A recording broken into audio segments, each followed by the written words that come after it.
We share in the inheritance of Christ, and we have been given all things pertaining to life. However, we also have been given watchmen and guardians whose sole job is to watch over us and hold on to the things that have been given to us and release it as we mature. Release it to us as we matured and are able to handle. Remember, you will not be given more than you can handle. God will not give you more than you can handle. This means that you will not be given what you don't have capacity for. So in your asking, in your seeking for things, make sure that you have capacity for what you're asking for. When you have a desire for something, it is not to go and ask for that thing. It is for you to go build capacity, and then you will be given. When you are seeking, seek for understanding about what you need to know, what you need to have available. You see, Peter on the boat, when he went to catch the fish and Jesus told him to, throw his net. Peter had no idea how much fish he was going to catch that day.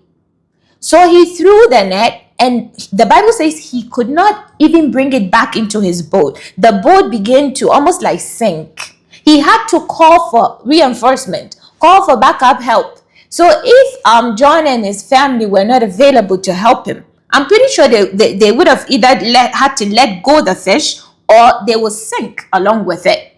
But they had to call for help. Peter did not have capacity for the amount of fish that he caught that day. Many of us ask for things. We want God, give me this, give me that, give me people, give me children, give me money, give me that. But you don't have capacity to handle what you're asking for.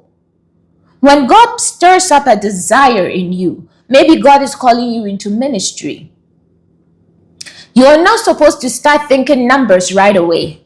Do you have what it takes to handle the people that are coming to you? Do you know the amount of people that are sent to you? That's the amount of people you are capable of hurting. So many people are hurt by ministers, pastors, and people of God because they didn't have capacity to handle them. You just praying, God send me people, God send me people. Yes, God will send you the people, but pay attention to yourself in your waiting season. As God is waiting to bring those people in, He is calling you to build capacity in yourself. Maybe you don't like people that much. Maybe people, you don't really have high tolerance to tolerate certain things about human beings. I know human beings can be too much sometimes. Maybe you don't have the shepherd mentality yet. Before David could become a king of Israel, he had to first be a shepherd. God kept him in that place with those animals. He had to learn to shepherd his sheep. So when he became king, he was a good king. Before you enter into the glory, into what God has called you to be, pay attention to building capacity, because you will struggle when the thing finally comes. If you can't handle it, let's not complicate our lives. We walk in the spirit with wisdom and understanding. So when you want something or you are desiring for something, the moment that desire begins to be birthed in you, think capacity. Think right away, how am I going to handle this if it was given to me?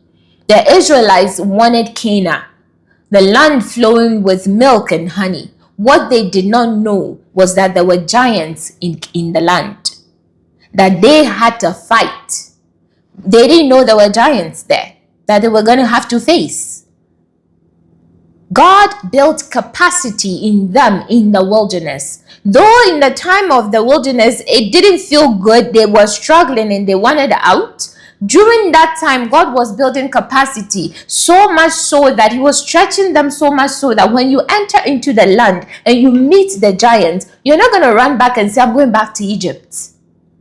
After what you've been through, you would stay and fight the giants. This is why God kept them in the wilderness for that long. They had to get to understand God and see Him in how He is and how they can depend on Him, so that when they are in the land flowing with milk and honey, and they meet the giants, they're not going to run away. So don't rush the process. Allow God to build capacity in you. Don't rush it. Don't ask for things now. Don't fall for the instant gratification generation that we find ourselves in now. Don't fall for that. You are in the world, but don't be of it. Don't be of it. Still follow the principles of life. This is part of the principles of life. Build capacity. Build the skill you need. Build the tolerance you need for whatever it is you're asking for.